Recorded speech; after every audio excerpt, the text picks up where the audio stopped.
I will open the Beaumont City Council meeting for Tuesday, December 4th, 2018. I am opening for our first part, which is the closed session at 5 p.m. Could I have a call to order, please? Councilmember Santos? Here. Councilmember White? Here. Councilmember Lara? Here. Mayor Pro Tem Martinez? Here. Mayor Carroll? Here. Do we have any public comments? We do not. All right, thank you very much. Could the city attorney please read the items for discussion? So the council will be meeting in closed session. Item number 2 is conference with legal counsel regarding pending litigation pursuant to Government Code Section 54956.9D1, one case, Beaumont versus McFarland and Anderson. Item number 3, conference with legal counsel, anticipated litigation pursuant to Government Code Section 54956.9D2 and or 3, and that's regarding 2 potential cases. Item number 4, SARTA conference, and that's a successor agency to the redevelopment agency board, having a conference with legal counsel regarding existing litigation pursuant to Government Code Section 54956.9D1, AC Equipment Incorporated et al. Versus City of Beaumont, case number RIC 1714429. Item number 5, public employee annual performance evaluation pursuant to Government Code Section 54957B1, employee title city manager. And item 6, conference with labor negotiators pursuant to Government Code Section 54957.6. Agency representatives are Lloyd White and Julio Martinez, and the unrepresented employee, the city manager. And that's it. Thank you. With that, we will adjourn to closed session.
We are adjourning back from closed session at 6:04 p.m. Would the city attorney please report out? The council met in closed session. Item number 2, conference with legal counsel regarding pending litigation pursuant to Government Code Section 54956.9D1. One case, Beaumont versus McFarland and Anderson. There was no reportable action taken on that item. Conference with legal item number 3, conference with legal counsel, anticipated litigation pursuant to Government Code Section 54956.9D2 and/or 3, and that was regarding 2 potential cases. There was no reportable action taken on that item. Item 4, SARTA conference with legal counsel regarding existing litigation pursuant to Government Code Section 54956.9D1. AC Equipment Incorporated versus City of Beaumont, case number RIC 1714429, and there was no reportable action taken on that item.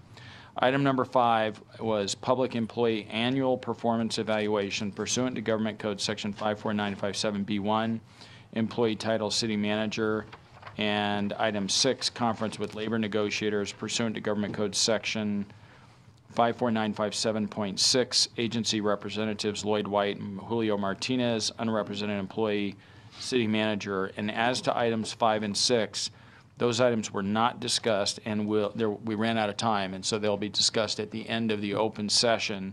And then when we finish the closed session on those items, we'll come back into the chambers and report out, and the public is welcome to remain for that report out.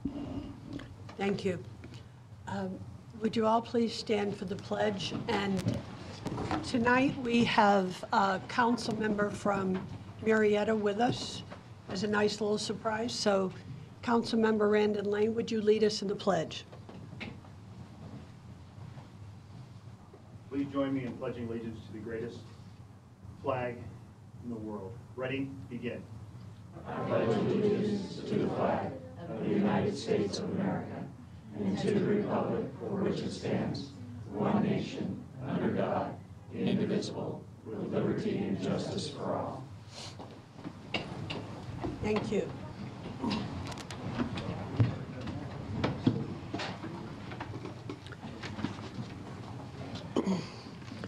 Do we have any conflict of interest to disclose on any items?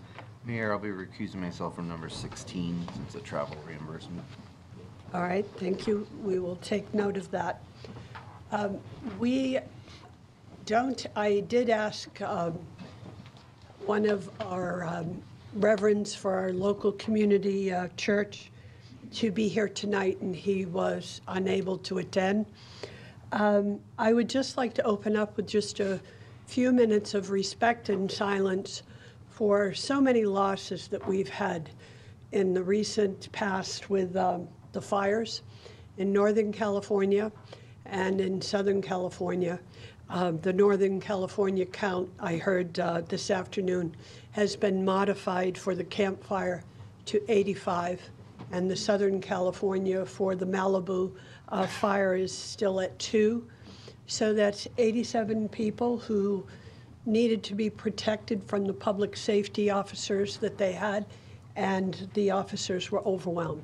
So if we could take just a few minutes of silence, I would appreciate it.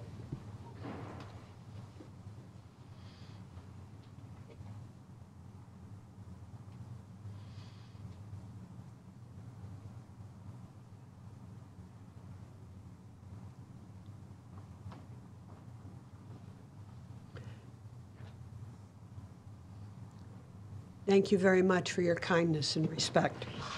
We're going to move on to announcements, recognitions, and proclamations. First item that we have on that, and I apologize for my voice. I realize it's a little hard to listen to tonight, more so than usual. Tonight we're doing a proclamation for the Edward Dean Museum. I'll try better here. The Edward Dean Museum is not in Beaumont. It's on the outskirts of Beaumont and Cherry Valley. And I was invited to a friend of the Dean Museum 50th anniversary event. If you have not been to the Edward Dean Museum, when I consider community, I always consider it to go beyond the borders of our town, because that's really the way that we live our lives. And the Edward Dean Museum is a real gem that we get to take advantage of. So here is my proclamation. Whereas the Edward Dean Museum is committed to preserving its collection of 16th to 19th century decorative arts while offering social, cultural, and educational enrichment. And whereas the museum was founded in 1958 in Cherry Valley by Edward Burley and Dean Stout to showcase their collection of 16th to 19th century Asian and European furnishings and decorative arts. Whereas in 1999, the Riverside Economic Development Agency assumed the primary role for the administration and operations of the Edward Dean Museum. And whereas the Edward Dean Museum, located in the ideal location, nestled in picturesque Cherry Valley, within 16 acres of stunning beauty and tranquility. And whereas, with 3 rotating exhibits throughout the year, from the beautiful koi pond to the Legacy Gardens, one will be captivated by the venue's natural splendor. Now, therefore, on behalf of the City Council of the City of Beaumont, we congratulate the Edward Dean Museum on 60 years of success in continually providing a culturally enriching experience to all attendees. Would you please come up and receive your proclamation? We have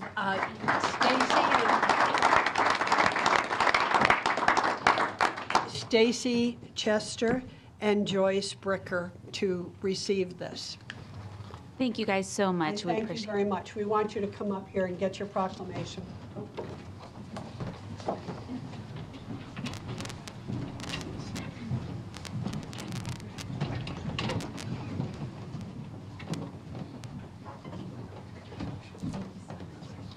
Thank you, Stacy. Thank you, Joyce. Thank you so much. We have a photo op here for you. Okay? Here, step right in here. And then you're welcome to go back and say a few words if you would like. So, Thank you. thank you, Stacy. Very much. Thank you, Joyce. Everybody needs to visit it. It's wonderful. Stacy, you are more than welcome to say a few words about your wonderful little gem that you have on the outskirts. Thank you guys so much for honoring the County of Riverside. I would definitely like to invite the City of Beaumont, if you guys have a retreat or something you guys would like to have at our facility, we would love to host that for you. So please keep us in mind, because we are in your backyard and we would like to continue to be a cultural hub in your backyard. Thank you again. Thank you. Thank you. Thank you so much. And now we're going to move on to another really enjoyable thing to do. We have a new police department employee introduction, and we will turn that over to the chief.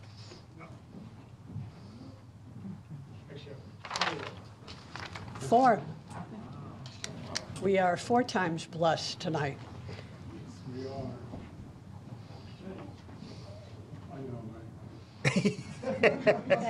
I'm used to it. I'll let you control this, and you.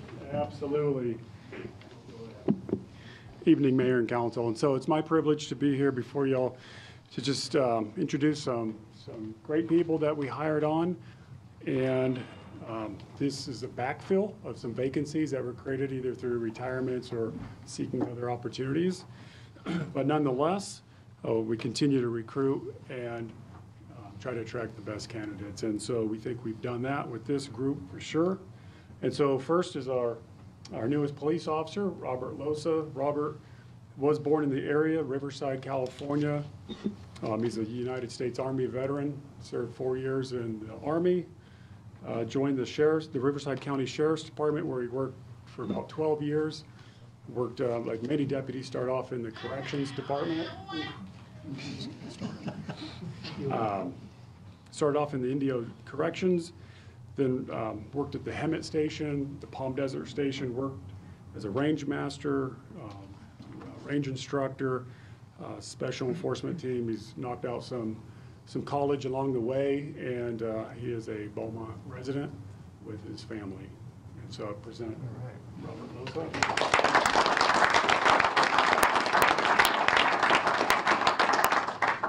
And so next is Abigail Morga, who we hired as a police cadet. As you remember, we came, said, hey, we have some grant money. We want to create our own pool of talent to continuously hire from.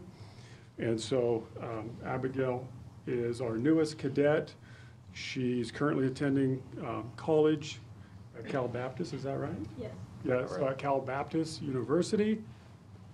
Yep. Councilman's alma mater there. Studying criminal justice. She hopes to finish by 2020. It is part of the agreement that all of our cadets hold college units and work part-time for us. It is a paid position through the grant funding. She's already distinguished herself quickly as being very professional. She's on top of her tasks, eager to serve the public, and she enjoys photography and shooting and building relationships with those she comes in contact with. So, Abigail Morgan.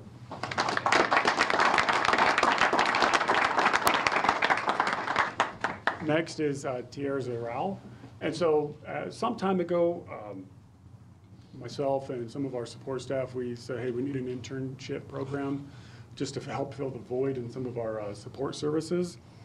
And so Tierza and in fact Crystal, they were both interns, and with that's an unpaid internship. So they just did whatever we asked and took care of us. And so let me speak about Tierza first. And so she has a bachelor's degree in criminal justice with a focus in administrative, man, I should learn these words, administration management, as well as an associate's degree in criminal justice from the University of Phoenix. She did 1 year for free with the Beaumont Police Department. She wanted to pursue a career in law enforcement. She actually put herself through, paid for herself on her own time to go to dispatching school, which is 3 weeks long. And so the opportunity came open in dispatch. We saw that commitment, and we quickly hired her. And so I present to you Tierza Rao.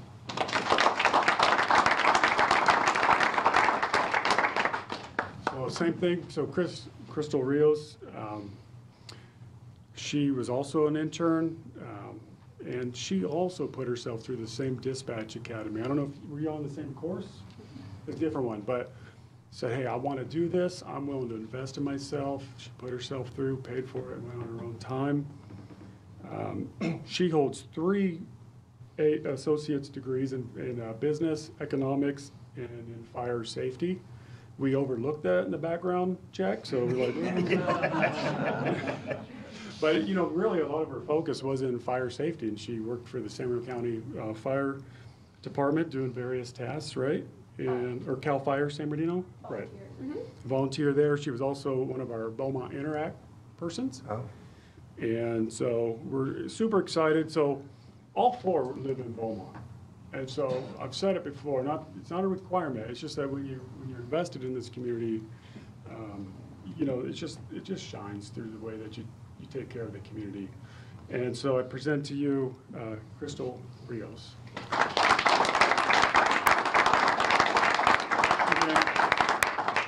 She'll probably hate me for doing this, but at last minute, so Gretchen Nyman, would you please come up as well?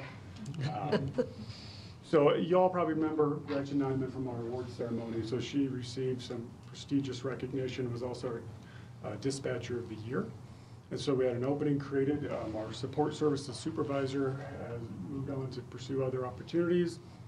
So we did a little reorganization and created a lead dispatcher, which puts more hours on the floor and dispatch where it's needed, but then gives a layer to work with my administration and better understand the needs of public safety dispatching. I mean, when you come up as the cop side, you miss that side, and so Gretchen's the bridge in that. So through a very extensive process, she was selected to be our newest lead dispatcher.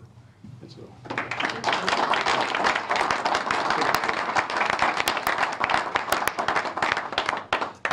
Thank you and welcome. Our dispatchers, we have got an exemplary history already with the dispatchers that we have, and we're glad to add you to the roster and our officer.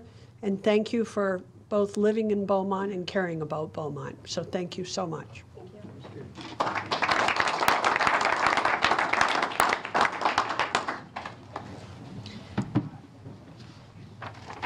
Okay, we're going to, and thank the families too for attending. We very much appreciate it.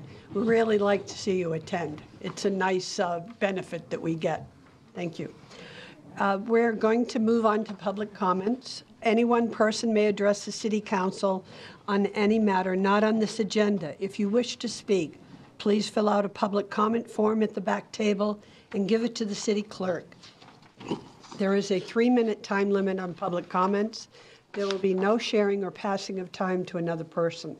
State law prohibits the council from discussing or taking actions brought up by your comments. I will open public comments at 6:20. Do we have any public comments? Yes, ma'am. First speaker is Randon Lane. Wait a minute, let me rethink this. Thank you, Madam Mayor. Thank you for the opportunity to lead in the Pledge of Allegiance. I am, however, not here tonight in my capacity as a council member. I am here in my capacity as a public affairs manager for SoCal Gas, and I will get, I left some information with Ms. Wheelwright, some packets of information for you to take a look at. If you have any questions after viewing that, please feel free to give me a call. My name is Randon Lane. As I said, I'm the public affairs manager for SoCal Gas in the southern region.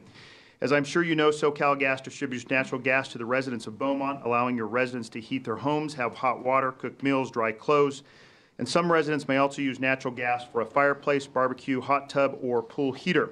The employers in your city also rely on natural gas to cook meals at restaurants, pump water, and in many industrial applications.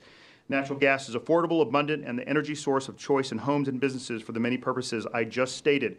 It is part of a balanced energy portfolio you and your constituents enjoy. I'm here tonight to raise your awareness of an ongoing issue in California. The California State Legislature wants to electrify everything. A proposal which did not pass the legislature this year would have required all new buildings built after 2022 to be all electric and would have required existing buildings to be retrofitted to be all electric by 2030. While this proposal did not pass, you can be assured that more similar proposals will be coming. Think about how much you pay for electricity to cool your home in the summer and how relatively little you pay for natural gas to heat your home in the winter. Imagine paying those high electric bills year-round because you are forced to heat with electricity, cook with electricity, and do everything else you now do with natural gas with electricity. The proposals to force you to electrify your home are being made in the name of global warming, reducing greenhouse gas, carbon emissions, and other environmental goals. And while these goals are admirable, a cost-benefit analysis just can't justify such drastic actions. And every homeowner and business owner in Beaumont and throughout California are the ones who will pay. And let me be clear, SoCal Gas does not oppose electrification. If you want to use electric appliances in your home, that's your choice. But don't take away that choice from those who want to use other fuel sources. The fact is, virtually every home in Beaumont already has electricity and natural gas. This is balance. I am here alerting you that this balance is being threatened, and with it, the economic stability of families and businesses could be threatened as well. By forcing homeowners to replace their natural gas appliances, their furnace, stove, water heater, dryer, and more.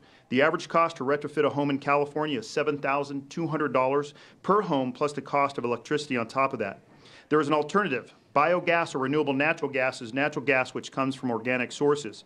Earlier this year, SoCal Gas began accepting the first renewable natural gas into our system from a solid waste and recycling company in Riverside County. If just 16% of the gas we deliver to customers comes from renewable sources, it will have the same effect on greenhouse gas emissions as electrifying all of California and at much lower cost to everyone. With a balanced approach, we can achieve goals, preserve choice, and minimize disruption and cost. The point is, you shouldn't have to choose between what some decision makers in California believe is right for the environment and the reality of what families can afford. With a balanced energy approach, you don't have to. As I said, all we're asking is for you to be engaged. If you have any questions, I can be your point of contact, but it is something that is going to affect the state of California and your constituents in a very negative way. Thank you very much for your time and have a great evening. Thank you for your comment. Do we have any other public comments? Next speaker is Dwayne Burke.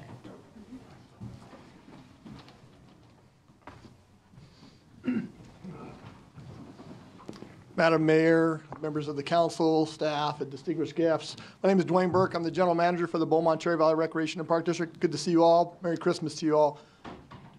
Councilmember Santos, Laura, and Mr. White, congratulations on your reelection. That wasn't part of my 3 minutes, but anyway, tonight I'm just sharing with you something I've been working on for about 3.5 years. In the audience tonight, I have my chairman, John Flores, and my vice chair, Dan Hughes. So we actually could do 3 minutes apiece, right? So I'm going to try to keep it to 3. So, Madam Mayor, we're actually here tonight just to announce something that may be ratified December 11th with the County Board of Supervisors, and it would be their reassignment lease operating agreement between the Beaumont Cherry Valley Water District, the Park District, and the County of Riverside to reassign Bogart Park to the Park District. I only share that with you tonight. We want to make sure that you know that before it hits the newspapers, because I think, Councilmember Lahr, you've been involved with a lot of the things that have been going on there, so it may be news to you, but the ratification should happen December 11th. With that being said, I think it's a benefit to the community in the Pass area as a whole, because, cities and councils don't condition developers to build regional parks.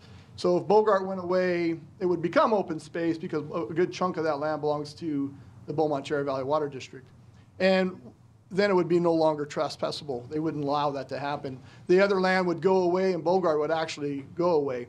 We talked about something earlier today with the community really adapting into and embracing things that come forward. And your award to the people tonight was the Edward Dean Museum, which is actually something good to piggyback on because Bogart was here since 1931.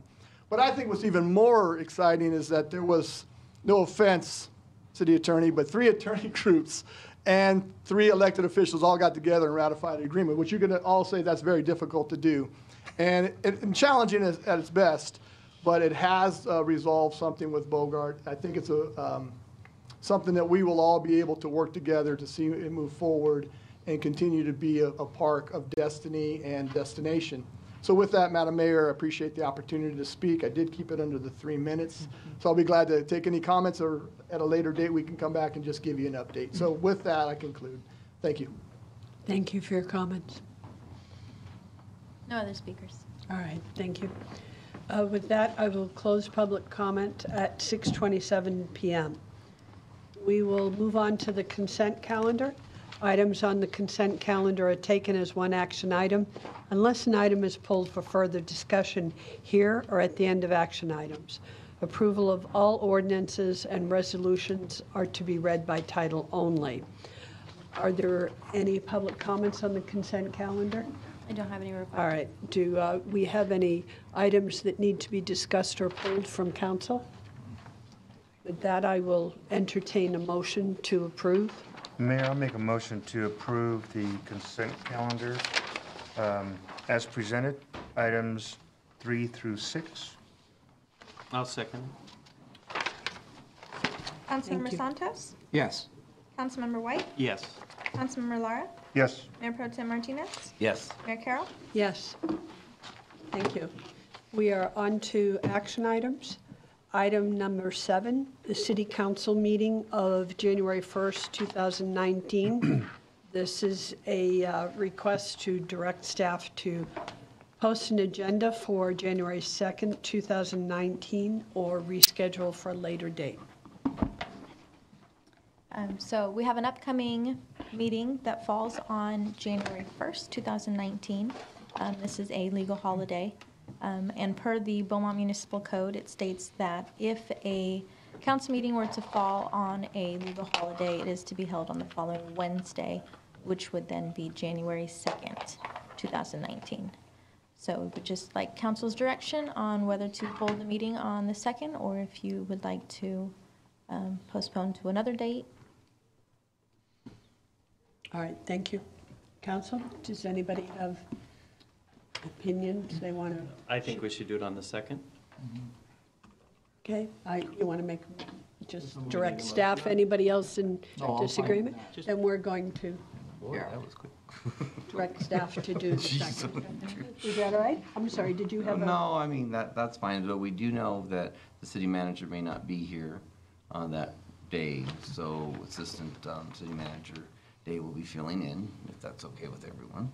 And that's fine with me. I just wanted to point that out in case anybody. Where's the city manager going? Will we miss him? Oh, Ouch. Hello. we'll miss those jokes, although you can probably telephone it. You'll be out of town, correct? I'll be in Houston. We can all go to Houston. I'll stay here. Y'all can go to Houston. All right. So do you No, I don't have have an an issue. opinion that you want to change it from the second? No, I just wanted to make that out there so that we're all Okay. aware of that. All right, so do you have direction? Sure. All right, thank you. Item 8, Microsoft 365 licensing agreement. A request to authorize and execute an agreement to obtain 3 years of Microsoft 365 licensing from CDWG for a 3-year total cost of $68,907.60.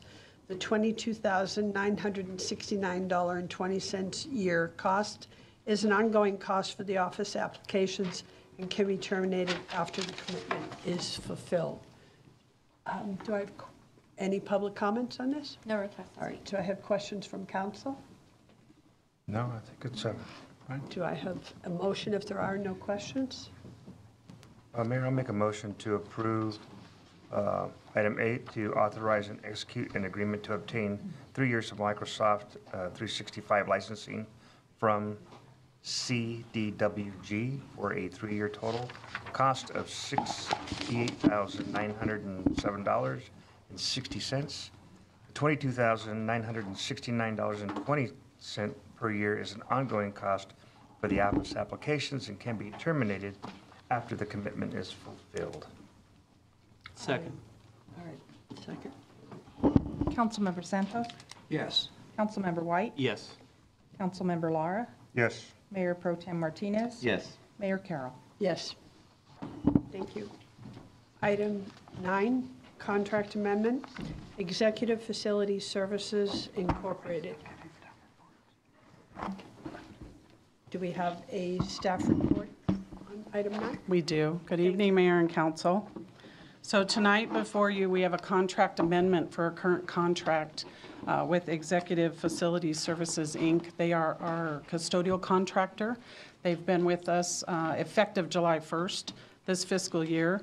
It is the first time that we have contracted with a custodial service in my recollection. The current contract was for $100,000. We do need to amend that contract to add 2 additional buildings. The first building being Building B, which was not occupied when the contract was brought before you. It is occupied now by the Finance Department and Public Works and Engineering. And the second building is the grounds maintenance yard. At the time, it was not brought forward to you. However, since I have taken on the department, I have looked at the facilities down there and determined that it is a cost-saving measure if we contract with the custodians to do it. It actually is $160 cheaper a month to have it contracted out as opposed to paying what was the policy, the on-call person, which is overtime.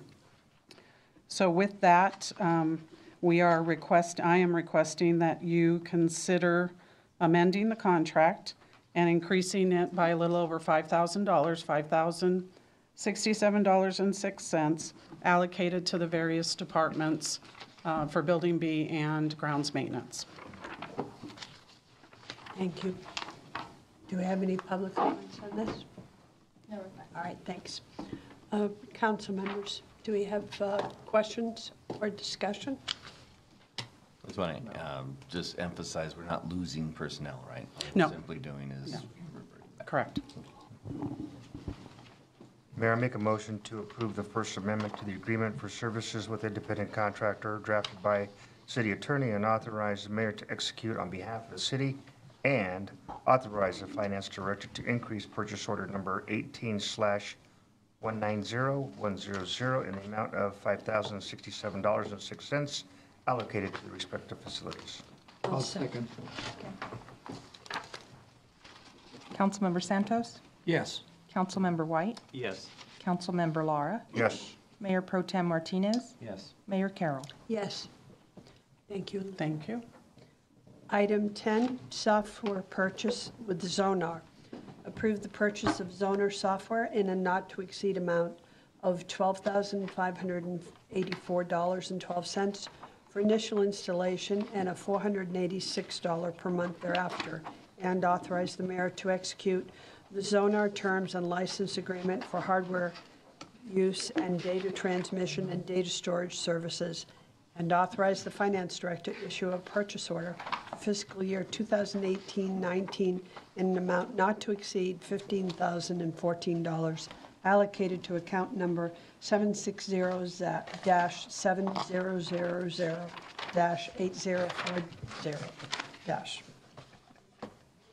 Do we have a, would you like to report on this? Sure, All right, absolutely. The California Department of Motor Vehicles requires all commercial drivers to perform an inspection of the vehicle before they actually get behind the wheel, and we call that a pre-trip inspection.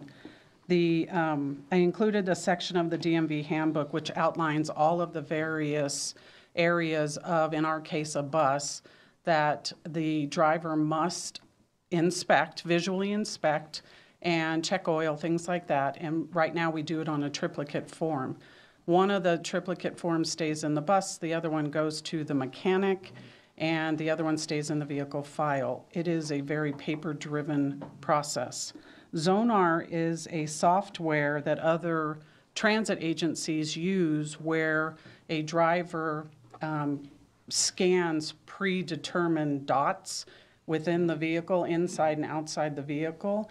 That is then uploaded to the cloud, and the mechanic has real-time information about the integrity of that vehicle. It is everything that the mechanics need in order to determine whether or not that vehicle is safe to drive.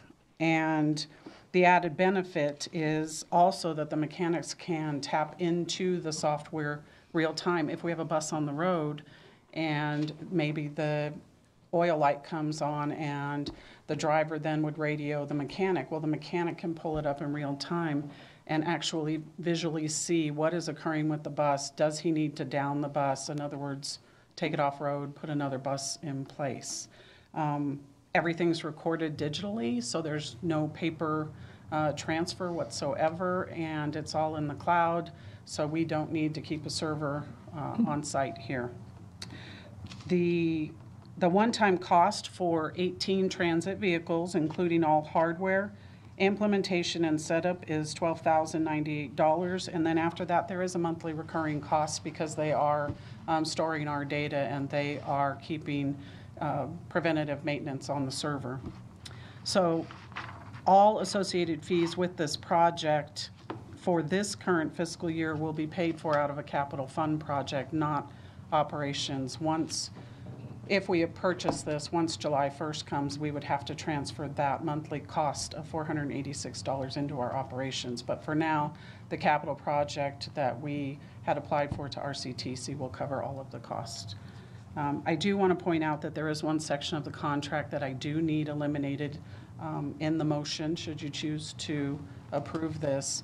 And it, let me tell you what page it's on.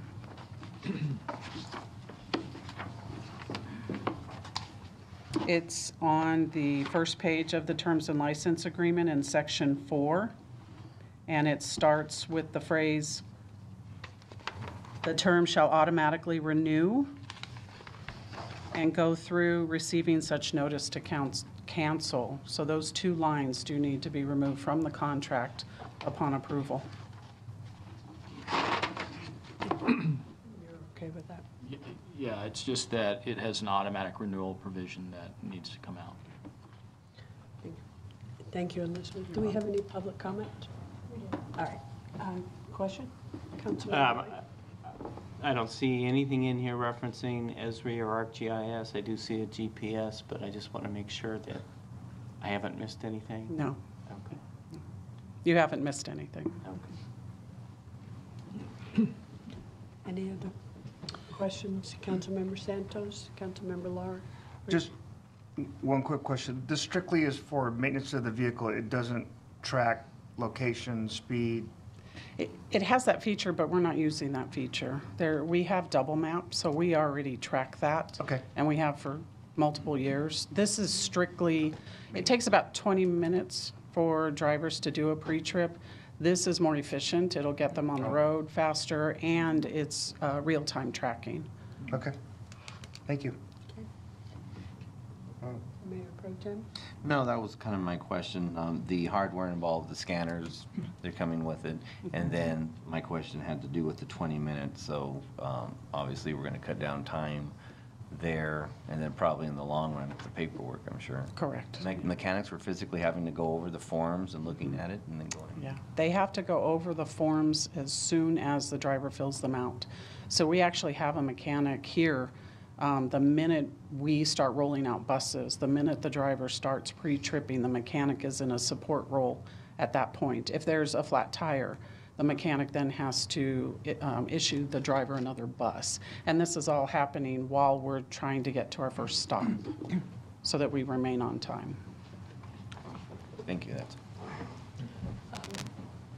I make a motion to approve the purchase of Zoner software in a not-to-exceed amount of $12,584.12 for initial installation and a $486 per month thereafter, and authorize the mayor to execute the Zoner terms and license agreement for hardware use, data transmission, and data storage services, and authorize the finance director to issue a purchase order for fiscal year 2018-19 in an amount not to exceed $15,014 allocated to account number 760-7000-8040 with the contract amendments or adjustments that were discussed.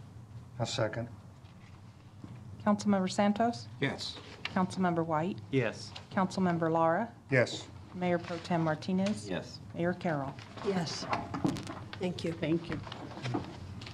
Item 11, award the professional services agreement to Tetra Tech for professional services for the Seneca Springs Lift Station Improvements Project in the amount not to exceed $43,793, and authorize the city manager approval for a total contingency budget in the amount not to exceed $20,000 for a total not to exceed amount of $68,793.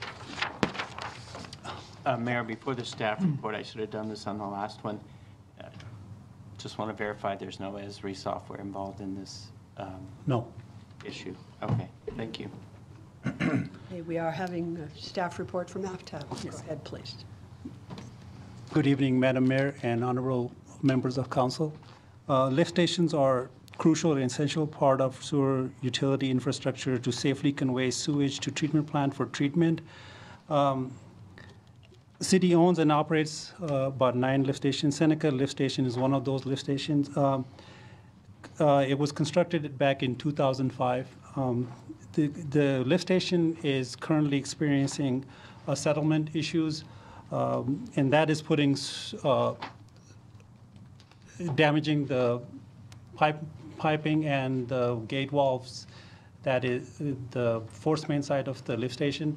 So we solicited RFP back in June to get some quotes from different consultants, and we received only, and the scope of services included to do geotechnical exploration of the soils, why that lift station is sinking.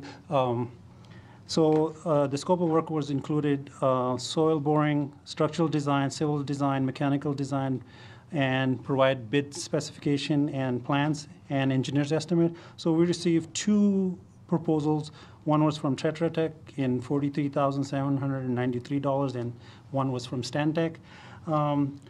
We're also recommending to approve $20,000 in contingency because once we open, there could be potential other stuff that can come that we didn't account for.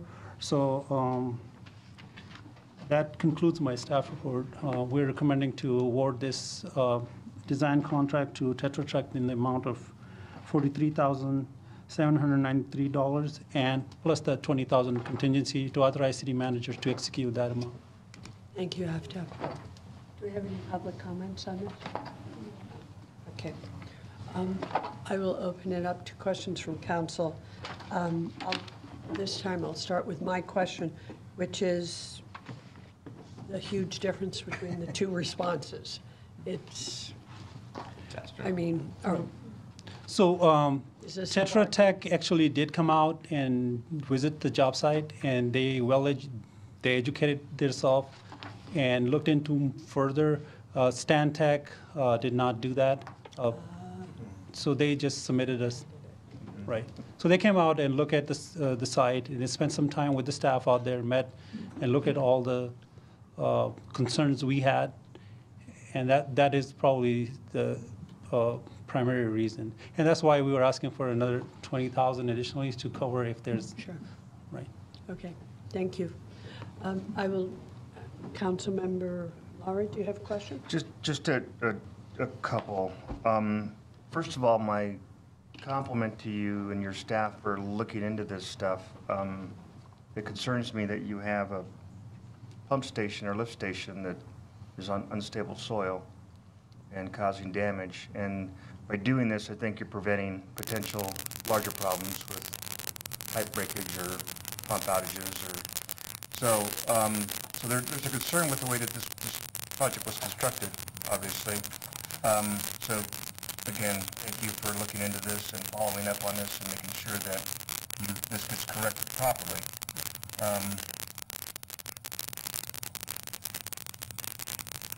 You know, and that was my comment. Is I just appreciate the being proactive. Right. My concern is that we see other issues pop up similar to this in the future. So keep up the good work. Yeah, on my side is the number. I mean, why so difference? I mean, from 43,000, the other one is 292,000.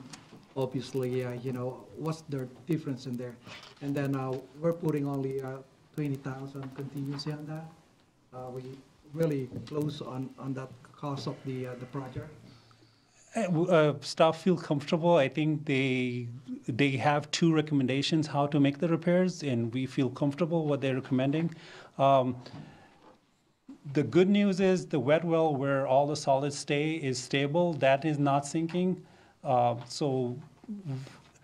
But where all the other rest of mechanical parts sits, where the gate valves and stuff, that is what if you look in the pictures, there's a tremendous stress on those, and we have repaired those several times. If those snap, we will have to do bypasses, and we have done those, and those are costly, and we'll have public safety issues. One of the biggest, if you look at their proposal, one of the biggest costs they have is $19,000 for geotechnical exploration. And that is one of the most important part of that exploration. So once they go and explore what's wrong with that soil, and then they have two proposed solutions that already stated in their proposal, and we feel very comfortable. And I think the cost should be for the design should be along this $43,000 to $60,000 range. It should not be $300,000. Okay. Right. So the other Stantec just did not do a very good job of understanding the scope, what we were asking for. Good. Thank you. You're welcome. Good job, ma'am. Councilmember White, do you have any questions? Okay, Mayor Pro Tem. And just a few. So thank you for hitting pretty much all of them. So my first one, of course, was the big number discrepancy. The second one was the on-site inspection. So that was answered. Thank you. And the 63 was my next question about whether that's about the range. I was afraid of a lowballing bid, but you've answered that, so thank you. Have we done prior business with this firm before? Not the time I've been here. And as always, I assume that the contingencies are well scrutinized and monitored and accounted for and so forth. It was a competitive RFP, so it was, and we have. It's just unfortunate that not many companies did bid on it. Tetra Tech is a nationally recognized firm. I've worked with them in other cities. Very well. That's all there. Thank you. I have another minor question. It's about the time period. So we got the response in July. We got the 2 proposals. That was a fair amount of time ago, and you were saying about that if there's some urgency, because we'll have to do bypass if in fact we don't stay on top of this. Why did it take us so long to get to this? We do have a contingency plan if that does happen. It was just we were going through the bidding process of the treatment plant, and we wanted to make sure there was enough funding, and it was budgeted through, and we have the budget amount, and those are some of the main reasons. Just frankly, not enough staff. Okay. I don't really mean that as a reprimand. I just mean, is there some reason in between that happened to make this get to this point because of the risk factor that you did talk about? So one of the things the city manager office has stressed on having contingency plans in situations like this. So we do have bypass pumps and contract with contractors that can mobilize quickly and contain the situation because it is health issues. So we have a pump that we own at the treatment plant that can temporarily mitigate the situation. We do have our Vector truck that can help with the situation too. So we do have a couple of redundancies in place, but those are not the real solution. The real solution is to not have lingering situations and resolve them and as soon as possible. All right, thank you.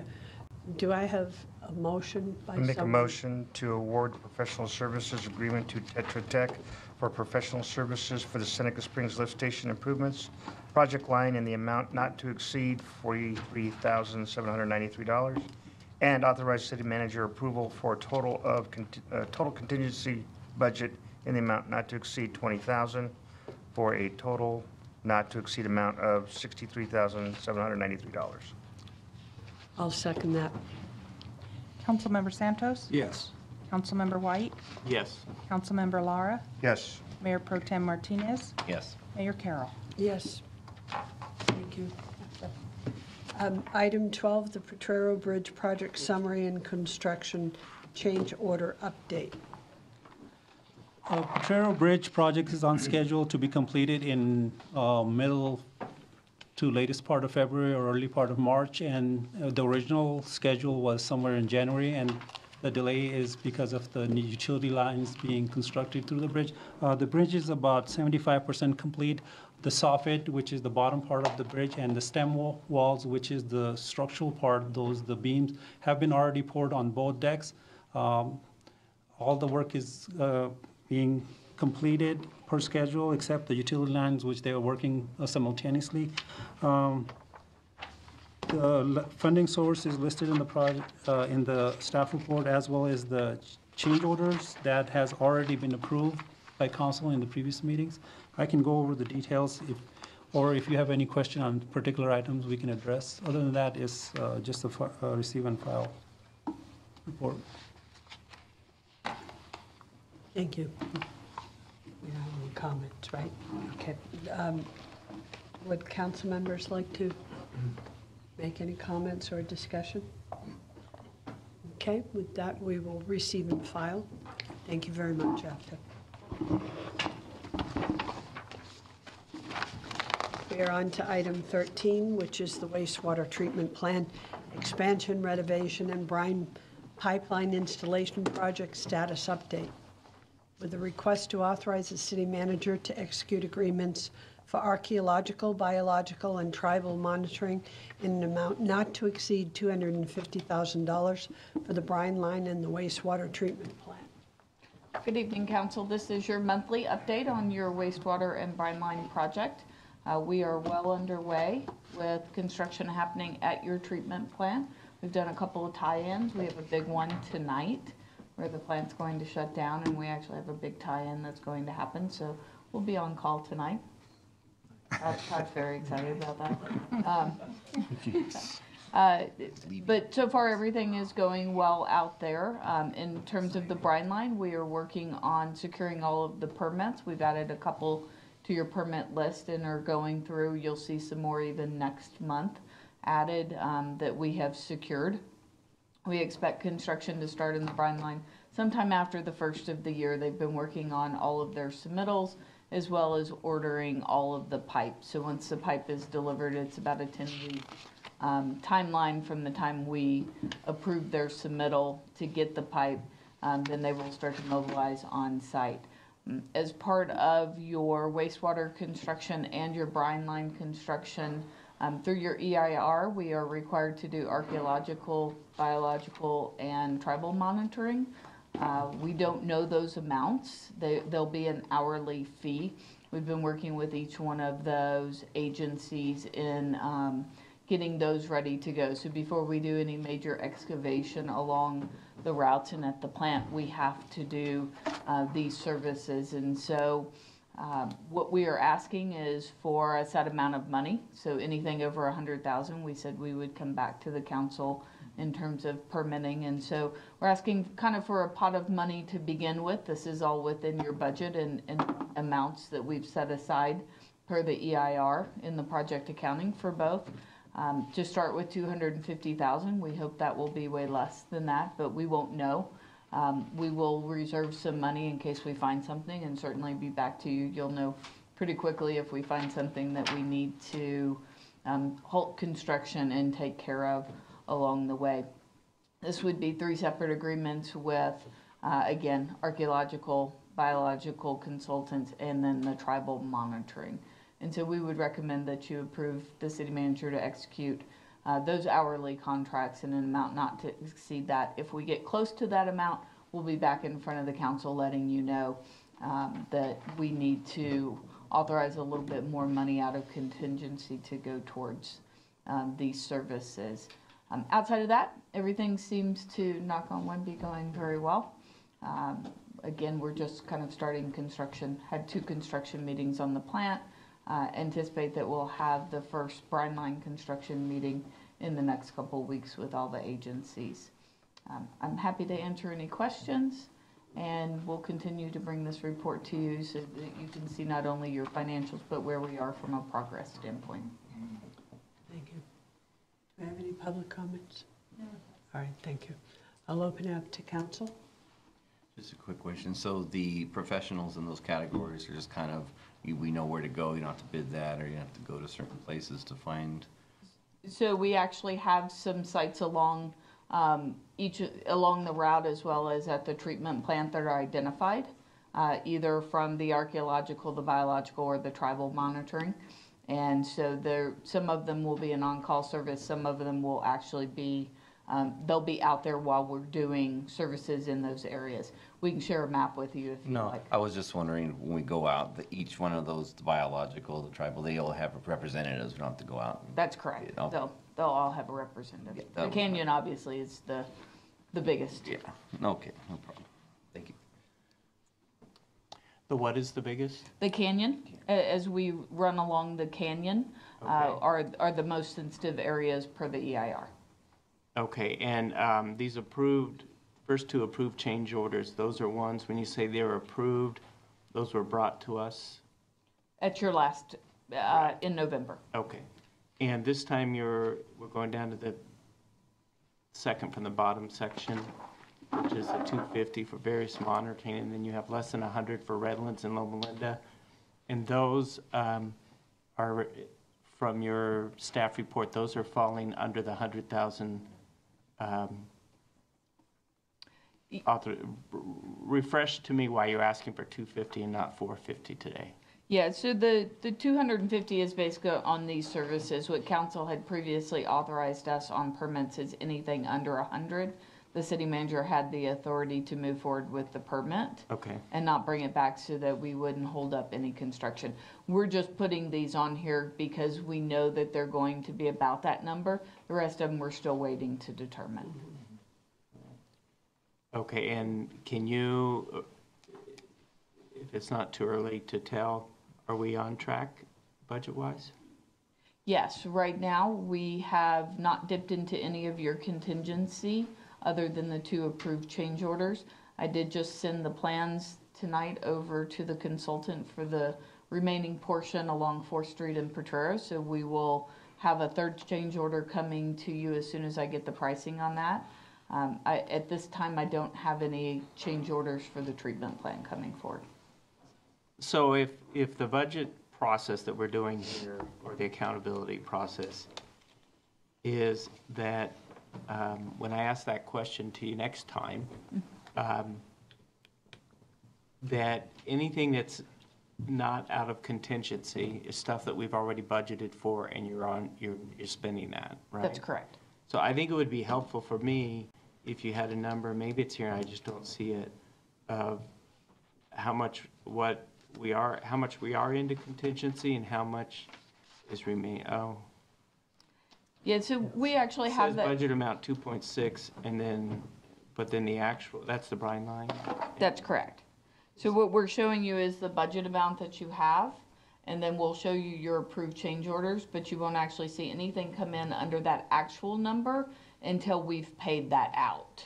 So Sure, but I see a contingency for the brine line, but not for the, The wastewater treatment plan on the following page. Page 175, there's a table that shows 4 million okay. for contingency, and we show 0 spent. So even though we've done those change orders, we're not, okay, so if I look at contingency of 6.6 on the overall project, and we're change orders of 600,000 so far, is that correct? Yes, sir. Okay. All right. I'm sort of a bottom line person. It helps me if I can look at the. I know we're throwing it at you a couple of different ways. We're showing you budgets, actuals that are dollars going out. I could add a column if it would be helpful to show you what you've approved. I think just a summary at the end, like Okay. what I just did, that we're at 6.6 million, we've approved 600,000, and the actual so far on the contingency is 0. Okay. You know, I think that would help me get a bottom line picture on it right away. Councilmember Laura? Are you Good. You good? Are you? Yeah, on my side is the, what's the completion date on this? 2020? March of 2020 2020? is the actual board order date. Several of these contracts for the brine line, the 2 contracts, substantial completion date is January of 2020. And for the wastewater treatment plant, it's February. Okay, and then that would be nice to see also the timeline, just like you mentioned, from now to 2020 on that, and then to follow up on the budget side. That would be nice to see the completion percentage on that, so we know that we're in line with the budget on that side. That would be nice to see. Okay. Thank you.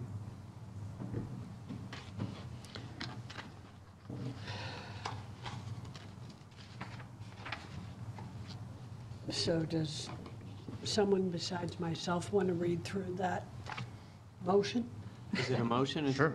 It is, I believe. Oh, receive and file. We're Yeah, receiving. I'll make a motion to Good, I don't have to. I'll make a motion to receive and file the project updates and authorize the city manager to execute agreements for archaeological, biological, and tribal monitoring in the amount not to exceed $250,000 for the brine line and wastewater treatment plant. Second.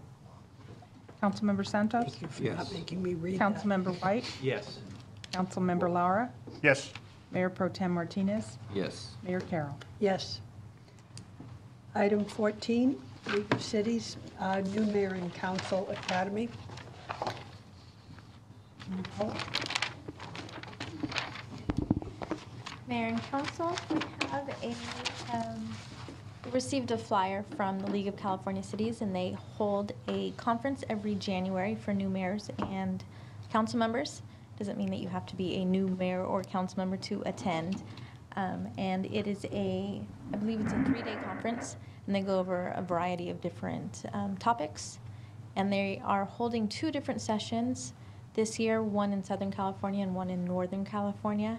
I think I only notated the Southern California. However, if that date doesn't work, they also have a Northern California option also. And the backup for that flyer is attached. So this is just to give direction on whether you would like us to arrange for any council members to attend. Okay, thank you. I will open it up to council. Who's attended this before? I know they've held it before. Do we have council members who have gone before you? Yes. Didn't I you? didn't go to the new one, and I like the new one because when I went, it was the second part of one, so I missed the first part of one, so Okay. I'm interested. And then Yes. you did attend last year, correct? I attended that on the Sacramento. Was really wonderful and really is an eye opener on the whole function of the council, and then also meeting a lot of new mayor and then new city managers in there, and they're there, and it's nice to talk with them on the issues and what they've been doing on that side. Yes, I did attend on that this year, actually this year, last January, and I like to attempting to attend again on Sacramento, but because of my schedule on I like to attend on the Irvine, but might be out of the country on that period. So can I tell you that probably another week or two? Okay. Is it going to be the same thing that you attended last year? I think they have a different topics on that. They change it every year on what Yeah. the topics are.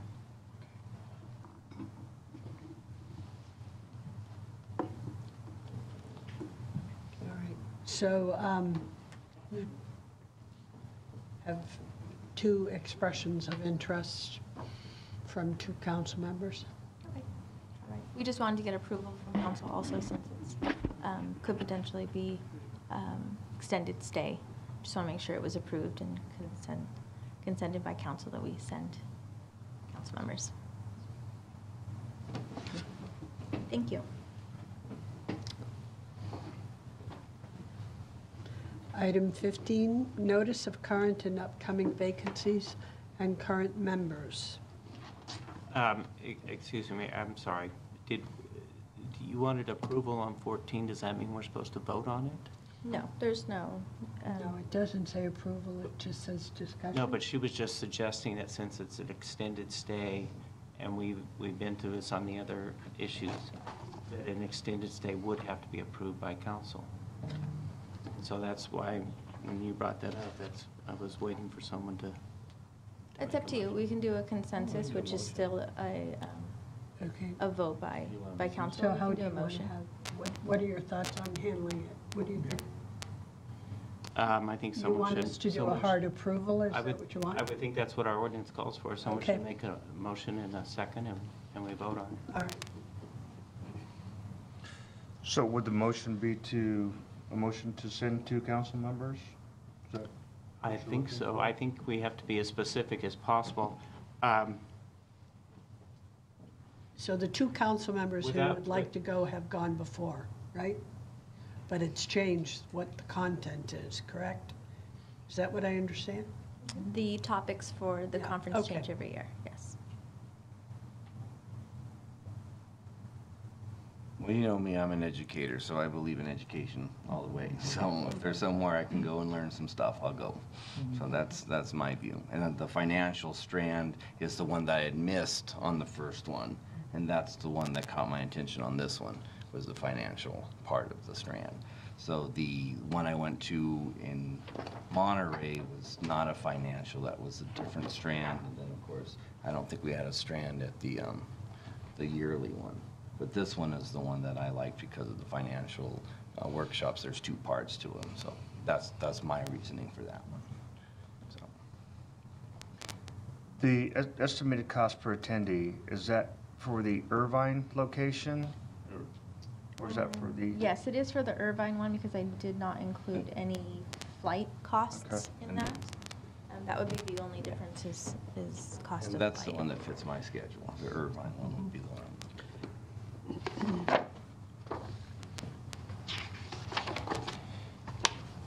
To control costs, we'll send you with some Vegemite sandwiches. Just don't sing the song. Does anybody?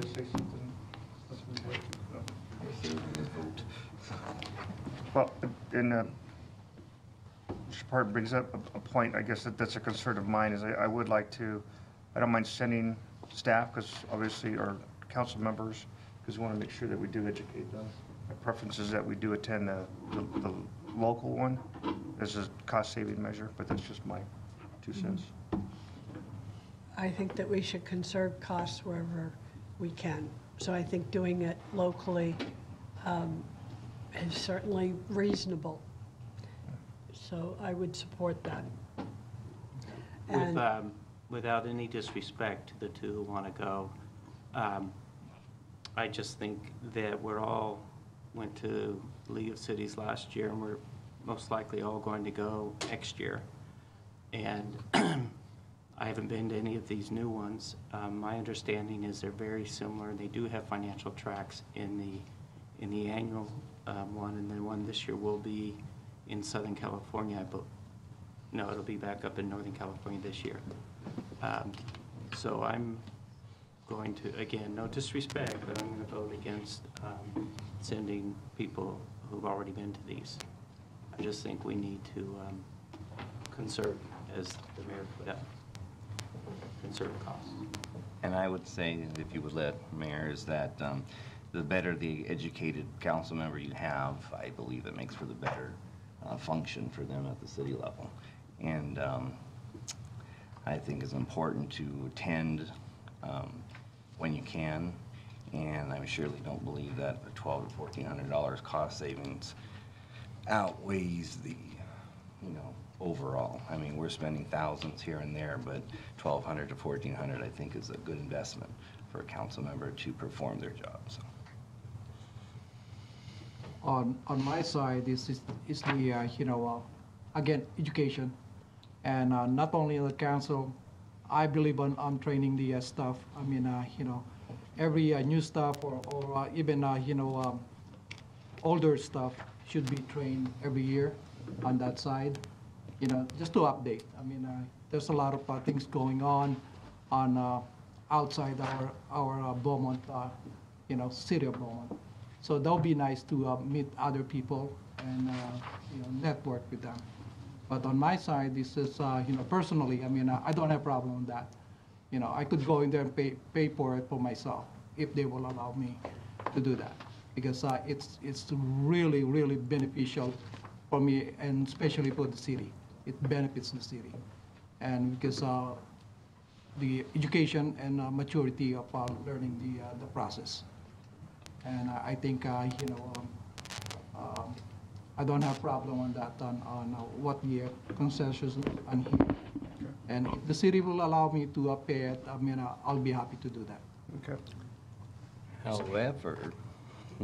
However, we do remember that we are not, highly compensated. So remember, there's time that people have to take off of work, and there's time that people have to invest in this, and therefore, I think that the city should consider using city sources financially for that education of its council members to, again, be the best qualified they can for their city and to represent the people. So I don't think this is the place to cut back. If we want to talk about cutbacks, then we can go through the budget process when we get there and start looking at expenses that are overrunning. But I think we're cutting ourselves short when we start looking at this, and we've only had 2 interested. We're not sending the whole 5 here. So anyway, thank you, Mayor. I appreciate the comments, and with that, if it's okay with the mayor, I'll make a motion that we approve one attendee, which would be the mayor, whoever that would be, to represent the city.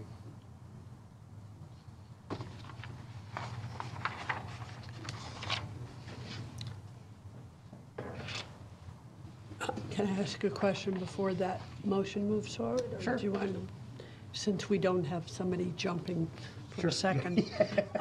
So conservatively, we're looking at about $800 to $900 the cost for one person, right? The full conference is $575 for one person, for an elected. And then if they stay overnight in the hotel, the hotel rate is 186. So we're at roughly 800, correct? Yes. No. Yeah, roughly 800. And then there might be gas and stuff. So we're talking about maybe 850 per person? I believe the hotel is, If, and there's per diem also, but if you allow me to ask Sure. Councilmember Lara to amend his motion to, since Council, or Mayor Pro Tem, what's your last name? Martinez, allow me to introduce him for you. Since the Mayor Pro Tem has expressed interest in going, and Councilman Santos has agreed to self-fund, if you would amend your motion to send Mayor Pro Tem Martinez, then I will second that. That's fine. I just can't believe you guys will spend $10,000 on a firework thing and you can't spend All right, $2,000 maybe I'll on, pull my on second. 2 council members. I just can't believe it. I mean, 40 grand on a concert, 10,000. Anyway, I'm sorry, I'm just getting ticked. So, good. And then on my side, on the disclosure, I mean, I attended on that on January, and the city, paid for my hotel and the, on the conference, and also the flight. But the rest I paid for it. I mean, my lunch, it didn't even my per diem and everything. I paid my own on that side. I mean, I didn't even claim for that. Am I on violation of that? I don't know. But that's the way I am. I mean, because it benefits the city and only myself, because I like to be an asset on the city. That's why I didn't even charge the city on my time. I mean, I'm very expensive guy, so I didn't charge you my per hour and everything. So I just like you to know that. Mayor, since I sense there's a change in the sentiment, I'll go ahead and pull my second, so that maybe someone else, if this dies lack of a second, someone else can make a different motion to send 2 council members. But at this point, I'll pull my second. So we have a pull on the second. We have a motion that still stands, correct? Yes, to send Mr. Martinez. Okay, and it's looking for a You second. just need a second. Okay. Do you want to second, since it means that I you feel vote? bad because it makes me look cheap. Since you're the one, since you're the one that's Well, my getting kidneys the braces, I mean, I electoral- can't afford everything. If it dies, if it dies from the lack of a second, Okay, you can so, make another motion. so we'll let it die and I have I have an alternative, All right. let's see if this All works. right. Okay, so I would like to move that 2 council members, Councilmember Santos, Mayor Pro Tem Martinez, may attend and to max their expenses at $1,000. That should cover a reasonable amount, and anything else over that will just pay on our dime. I'll second that. Councilmember Santos, Yes. Councilmember White, No. Councilmember Lara, Yes. Mayor Pro Tem Martinez, Yes. Mayor Carroll. Yes.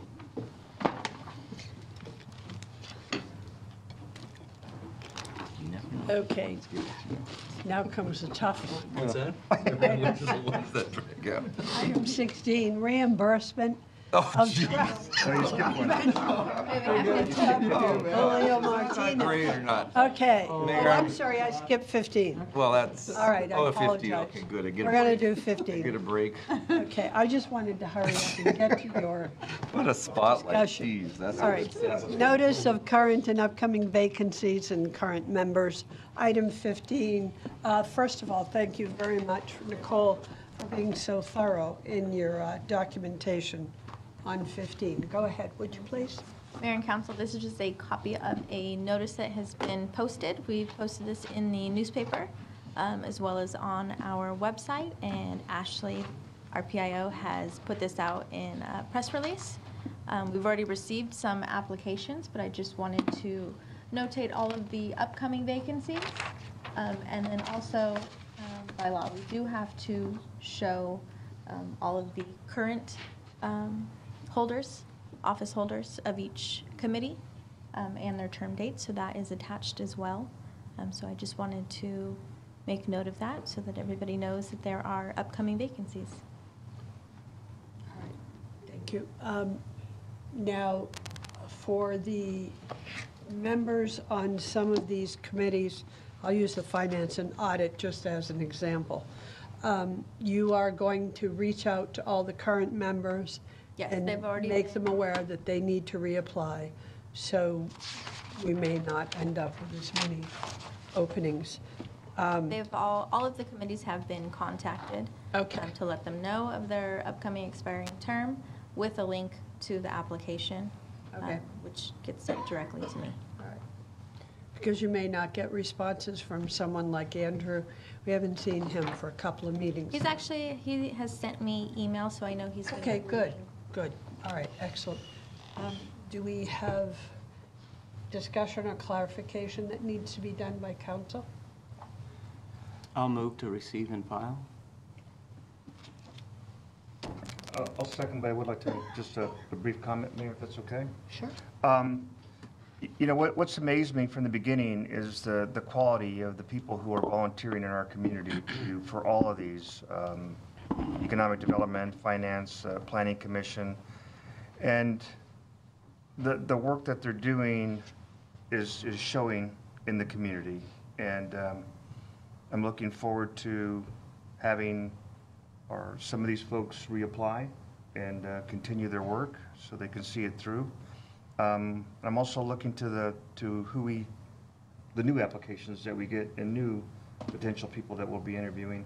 But again, I've got to say that the community has done a great job in reaching out to us and volunteering for these positions. They are voluntary, with the exception of Planning Commission, I think.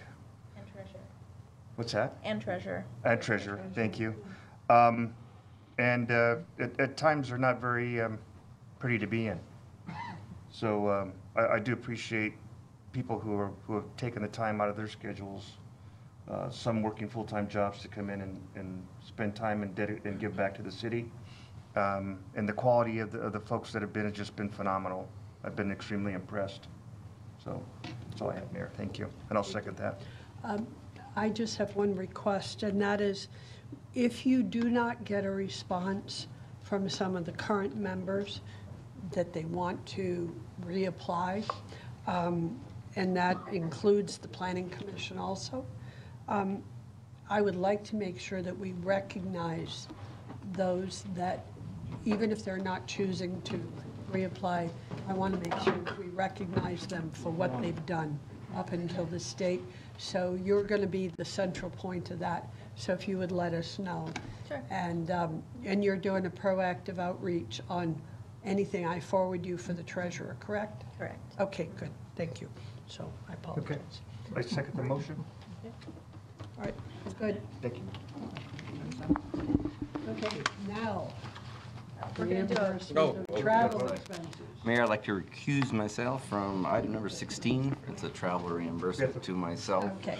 You have to take a vote on that. Mayor Pro Tem. Oh, we do. I'm We have to sorry. vote We need a really quick on the vote. last one. My apologies. I've tried to get him out of the room twice now, so I'm sorry. He's so anxious. Councilmember Santos. Yes. Councilmember White. Yes. Councilmember Lara. Yes. Mayor Pro Tem Martinez. Yes. Mayor Carroll. Yes. For the record, I think, Mr. Lar, you didn't actually second it, but you meant to second it, I correct? did second, yes. He did second. Okay. But thank you. Okay, I'm not saying it yet. Pretty steep This here, for you, buddy. man. Break the bank here, Leo. Okay, I make a motion. Excuse me, Mayor, I need to discuss this. Oh, sure. And at the risk of cutting my throat further and putting myself in more discomfort with my colleague, I have to approach this similar to the way I approached the last item, and that is, I need to make decisions that what I think are in the best interest of the city. And so I raise these issues because, for example, on that last one, it was an issue that's going to come back if we don't do it properly and we don't approve the stay, because that's the ordinance that we have. And I really hated to see this one come up in this way, because as I said, it's likely I'm going to frustrate people. Now, I'm not in favor of not approving this, but I think we have to be careful because our ordinance does, I believe, has a timeline on when you can apply. And the only reason I know that is because I'm always, when I'm applying for mine, I've got a very conscientious wife who recognizes there are timelines and is always concerned that we don't meet those timelines, that we're going to not be properly reimbursed. So I would be more than happy to make a motion to reimburse and approve this reimbursal, but I'd like for I believe it's a 30-day or a 60-day within the time that you have to ask for your reimbursement, and I really hope I'm not wrong, because then I did this needlessly, but I remember we addressed this a couple of years ago when we put together the travel and reimbursement rules. And again, like I said, this isn't easy for me to do, but I will be held accountable if we don't do this correctly. There is a correction I do need to make on the staff report, but it is reflected on the backup. On the staff report, it says it's for a SCAG meeting. It's actually for a League of California meeting. I don't know if that makes a difference, but it was. The dates are the same. Dates are correct, though. Yeah.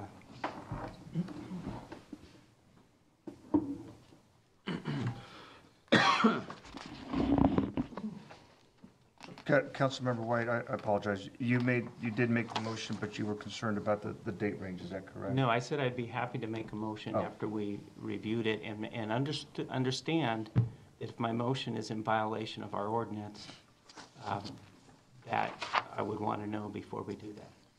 Okay. I'm telling you, you know, I've taken a lot of heat for decisions I've made when I've tried to make the right decision.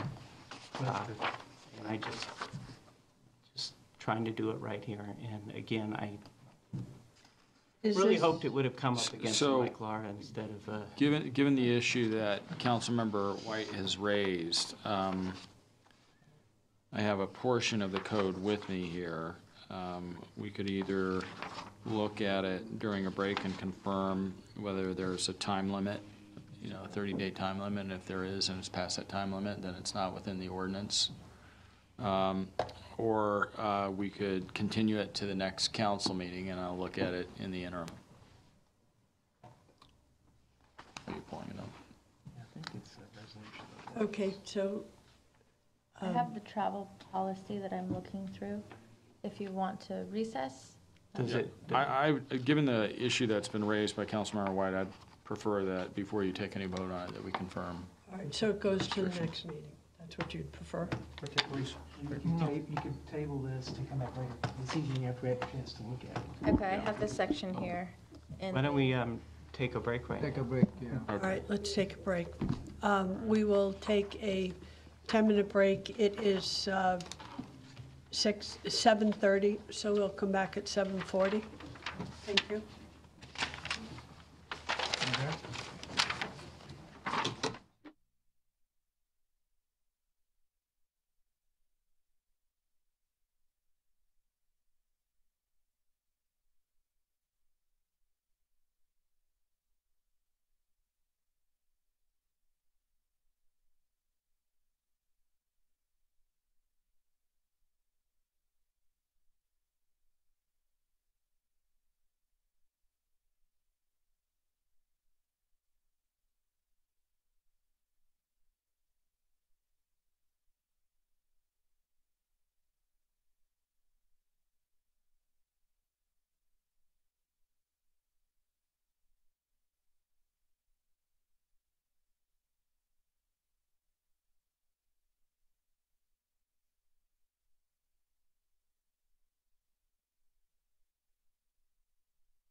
At 7:44.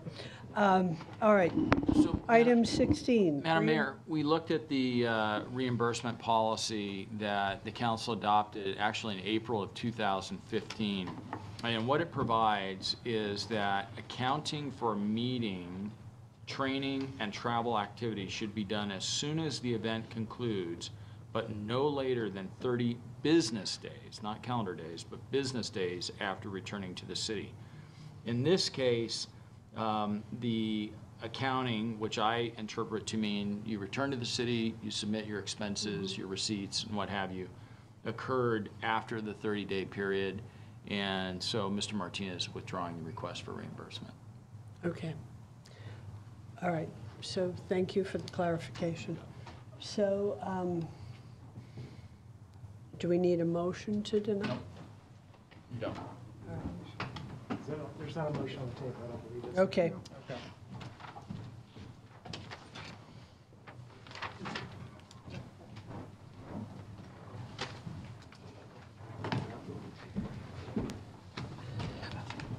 Item 17, legislative updates and discussion. Thank you, Mayor and Council. I passed out the monthly report for the month of November of 2018. It's fairly slow month at the state capitol. They did have swearing in of the newly elected legislators yesterday. There is a section on Townsend's report on grant activity. So Townsend has been working with the planning department to submit a grant application for SCAG's Sustainable Communities Program and the Caltrans Sustainable Transportation Planning Grant Program. So those were submitted by the deadline, even though the deadline got extended, but nonetheless, the grant has been submitted. Announcements on the grant awards will be made hopefully in spring of 2019. So we can expect to hear back on our grant application at that point in time. You can see some stuff on cap and trade, not really anything that really pertains to the city of Beaumont. You can see a whole rundown at the federal level of the midterm election results. You can also see budget and appropriations. The farm bill, if you're familiar with the farm bill, that was reached and approved that. So they're going to go ahead and take up that legislation probably either this week or next week at the federal level. And that's to authorize continued funding to farmers. The federal government did, I think it was the Trump administration to be correct, named an overseer to the California water supply issue, and that is Paul. I'll probably butcher his name, but I know how it feels because my name gets butchered all the time. So Suwaza would be a federal official in charge of accelerating environmental reviews, reducing regulatory burdens, and promoting water reuse where applicable throughout the state of California. It's yet to see how exactly that's going to work. It's one thing to appoint someone, it's another thing to see if that designated official can actually streamline some of the processes related to water supply and water conservation throughout the state. One fun one that we're going to be watching start of 2019 is another affordable housing mandate that would come through by the state legislature. Right now it's being co-authored by a multitude of different legislature representatives. Right now it's Senate Bill 50 if you wanted to take a look at it on leginfo.net. I don't know. If you can't find it, email me and I'll send you the link. But that's where you can read kind of the different legislation when it's proposed. You can track it all the way through being chaptered. But what that is it's something that cities would need to grant equitable community incentives for residential projects, specifically residential projects that are job-rich or transit-rich housing. I didn't get into the nitty-gritty of figuring out what those definitions actually mean at this point in time, but as soon as they reintroduce it and it starts getting discussed, we'll get into that. And then the federal funding deadline was set to expire on Friday. So without that, certain departments in DC would shut down. Because of the untimely passing of President Bush, they should be approving an extension by 2 weeks, probably tomorrow or on Thursday. So that'll kick the can an additional 2 weeks, which they can potentially put together some federal appropriations bills to include federal spending throughout the next portion of the year. That's really all I have on the legislative update, unless anyone has any questions. Thank you. Mayor, I have a couple Sure, comments. go ahead. It was clear by watching what happened yesterday that the supermajority has arrived. And the one you're talking about, I think, is Wiener's bill. And it actually, it takes away local restriction. It restricts local governments from some of their building choices, decisions, specifically around, they talk about around transit stations and transit facilities. But it goes on to say that if you're in a city that doesn't necessarily have those types of facilities, it can still be enforced into neighborhoods that that you normally wouldn't put this. So I think we need to watch that closely. Yeah. Also, RDA 2 is another one that comes up, and there are a bunch of other ones that are not, as far as I can tell, city related or local government related. But we need to follow both of those. Definitely. Yeah, and get our wishes known early on those. Yes, definitely. We are meeting with the lobbyist next week to go over our legislative platform for next year. So I will definitely make sure that RDA 2.0, whatever it becomes, as well as both affordable housing bills, because Wiener has his own. Right. And then the Senate Bill 50 is a combination with him and other legislators. Right. So we'll watch all three of those as they move forward. That's all I have. Thank you. Okay? Yeah. Okay. All right, thank you. Council report. Let's go bottom all the way up. Councilmember White, do you have comments of council report you'd like to make? No, I hate going first because you guys all remind me of all the stuff I did too. Okay. But for whatever I did, you guys are gonna talk about. I did those things too. Okay, well, let's impress him. Councilmember Santos? You're all set? All right. Mayor Pro Tem. Yeah, so my son and I helped out with preparing and delivering the Thanksgiving meals. Oh, I missed that. Yes, see, well, you didn't do that. So it was a great opportunity, especially to see the turnout. There was such a great turnout there, volunteers. So that was really, really a great thing to see, especially for the needy of our community. I attended the RCA meeting yesterday. We selected our, we re-elected our chair and our vice chair for the board. We purchased 41 additional acres land acquisition for the plan, which gives our total of 59,801 acres for the reserve. And our species of the month. No drum roll? Okay. There it is. Thank you. Turkey vulture. So the turkey vulture is a scavenger who helps to limit disease, the spread of disease, and he's threatened by the lead poisoning in the area. And the plan's job is to try to help maintain its habitat for its foraging and nesting. And Lake Paris seems to be a big place that they like to forage around and nest at. So that's all. And that with Thanksgiving. That's why it's so appropriate. Councilmember Lahr?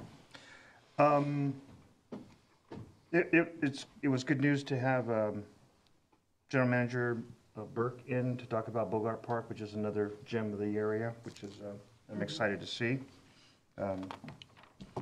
The other thing I'd just like to comment on very quickly is just to thank Mr. Parton as our city manager for almost 2 years now, well, over 2 years now, 2 years and a month or two.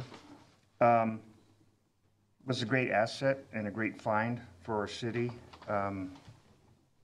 He's done a lot to get us where we are today. And I just, thanks to his dedication and professionalism, he's made the city a better place to be and has been supportive of us. And I just want to thank you for your efforts and what you do for us each and every day. Thank you. That's all I have, Mayor. I have been to, I've seen a lot of ribbons lately, ribbon cuttings. And the best part of that is when I see people in the community and they read about or hear about the businesses and the ribbon cuttings, and they talk to me about it and say how proud they are of the change in the city.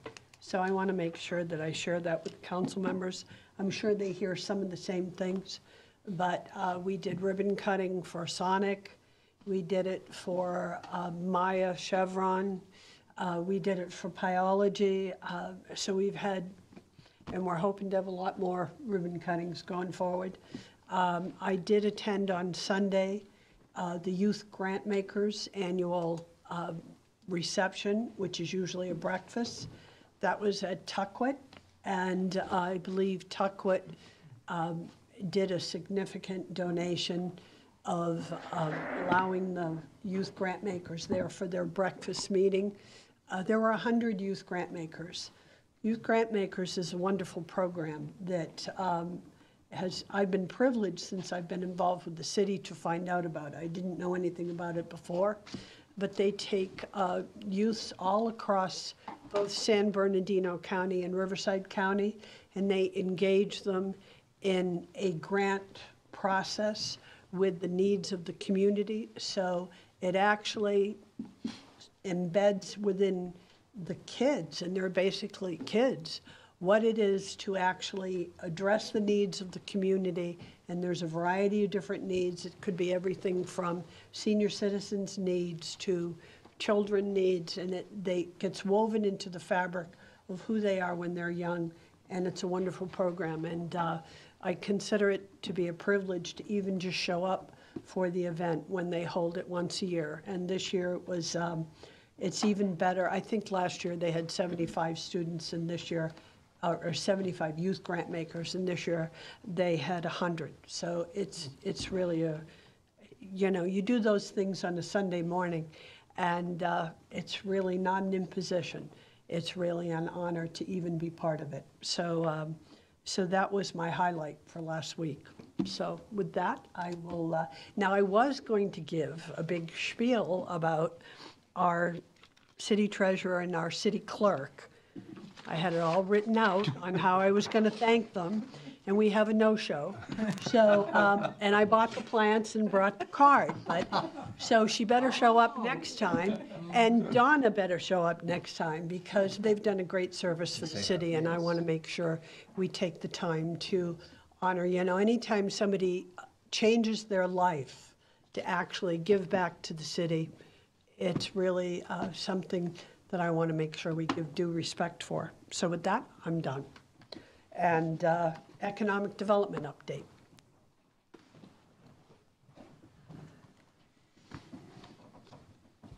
Thank you, Mayor and Council. The next Economic Development Committee is on next Wednesday, so that would be December 12th. That's at 4 p.m. here at City Hall. The next Economic Development Summit, as relating to the Economic Development Strategic Plan, is the very next day, and that starts around 7:30 in the morning. That's on December 13th. So all the attendees on that one have received the follow-up information, which was the summary of the first event. We're going ahead and compiling the new agenda for next week's meeting, as well as the information that they need to digest over the weekend. So we're sending that out probably tomorrow, Thursday at the latest. And that way we're not bombarding them with a ton of information a day before the meeting. So we're excited about that. I think there was probably 36 people that attended the first one. So I've also had a couple members that attended the first one also invite some of their colleagues from their organization. So the list is actually growing sideways from different people that want to be involved in the strategic planning process. So we're excited about that. Economic Development Committee will probably just end up looking at some of the stuff that was discussed at the summit meeting, the first summit meeting, number 1, for the Economic Development Committee members that were unable to attend. So I don't have anything other except we're excited about the committee moving forward as well as the summit process that's currently underway. And I can answer any questions. Thank you. Thank you. I got Questions? one question. Sure. Kyle, the financial workshop that you had on the 29th, how did that go? Thank you for bringing that up. Well, It was a little cold It was very cold. outside and in the room. Apparently the furnace was not working properly. But that's okay. Unfortunately, no HVAC business startups were in the room to fix our problem. So that was unfortunate. There was an upholstery cleaner that offered to clean our nice blue chairs, since he's saying they probably haven't been cleaned in 15, 20 years. So we may have to get a quote from him on that. Too much But there was 11 people from 9 different companies that attended. I can guarantee that 2 of the 9 companies called the lending company from Small Business Administration and the Small Business Development Center the next day. One of them was on the hook for a loan through a financial institution I won't name, at a higher interest rate with a collateral requirement. And as soon as she heard, and she's an accountant, as soon as she heard the program from the Small Business Administration at a lower interest rate, no prepayment penalty with no collateral as long as her cash flow was acceptable, she was like, well, why am I going with this other company? And the guy in the room's like, I don't know, why are you going with the other company? So I can guarantee she made a call the next day. And then one of the other small businesses that we actually met at the first networking meeting attended the funding meeting and is definitely going to be working with the Small Business Development Center on counseling to get together their business plan to go ahead and get funding. So I thought it went pretty well. I wish there was more people. We had 40 that RSVP'd. Only 11 showed up, but it was pretty stormy that day. So thank you. Thank you. I thought your resources were excellent for that. I would encourage you to do it again. Sure. Yeah. We'll do that. Maybe in the summer. Yeah. Summer, and then I also have to navigate the World Series, right? So yes, that's we'll be sure Spring to, is good. yeah, perfect. Bake cookies. Cookies, Day all right. before opening day. I got all those notes jotted down. Thank you. Thank you, Kyle. City Treasurer report. I will report for her since she's not here. There was not a Finance and Audit Committee meeting this month, so it will be dark for December, so next month we'll get a new report from someone new. City Clerk report. Okay. Since I don't usually have anything to say, I would just like to say thank you to each of you who chose to appoint me to this position. And I had no idea what it entailed. I've learned a great deal from all of you, each of you. I appreciate the time you spend, the information you give. Your deputy city clerk is amazing. She is truly a gift, and I hope people recognize that. She works harder than the next 10 people I know. And I've just had such a great time. I appreciate that you thank us for being here, but really it's been my pleasure. And I hope I see you all again soon and often, and I wish you the very happiest holidays. Thanks. Thank you. Thanks, Donna. Can't top that. City Attorney report. Just briefly, in tab 18, you'll see the list of pending litigation. Last month, on October 30th, we reported we had 5 cases pending against the city. We now list 6 cases pending against the city. I believe 2 of those will go away in the near future. We're working on bringing that about. Number 1 is the HUP case. I'm just now listing the cases. I'm not referring to the ones I think or that we're working on trying to bring to a conclusion. But the first one is the HUP case, which you're familiar with, and that's at the pretrial stage. And then Urban Logic versus the City of Beaumont. That's a lawsuit where Urban Logic has sued the city claiming that it has unpaid invoices. Number 3 is AC Equipment versus the City of Beaumont. Number 4 is Elijah Scott Talley versus the City of Beaumont. And number 5 is Elizabeth Serrato versus City of Beaumont. And these are all at the pretrial stage, at the pleading stage, I'm sorry. And then number 6, Santa Cruz versus City of Beaumont, also at the pleading stage. And then in addition to those cases that are cases pending against the city has its own claims that it has, claims and lawsuits that it has initiated against other parties. The first one is a litigation matter that the city has pending with substantial claims against Urban Logic. And as you know, that company was previously owned by 3 individuals that were convicted of felonies in connection with their activities here at the city. And so we are aggressively preparing that case for trial against Urban Logic, and we'll be seeking significant damages against them. The next one is pending litigation that the city has against the former city bond counsel, McFarland and Anderson. And we're working on that case, and we're still at the pleading stage. There's a demur that's been filed, and we'll work to prepare that case for trial, and I suspect it will go to trial. And then the third is a claim, not an actual lawsuit yet, but a claim that the city has pending with former bond disclosure counsel. And we've gone to mediation in that case, and we're going to continue trying to pursue mediation. And then the next one is a claim that the city has pending against Moss Levy Hartzheim, the city's former auditors, that we are pursuing. There's some discussion about that matter getting submitted to mediation and trying to get resolution on behalf of the city and a recovery on behalf of the city.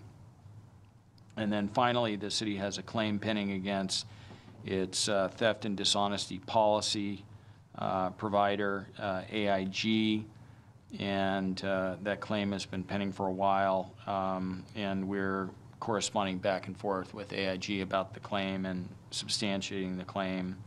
And so that hasn't arisen to the level of litigation yet, but may at some point. So, and that's a report on the pending matters that we have. Thank you. City manager report.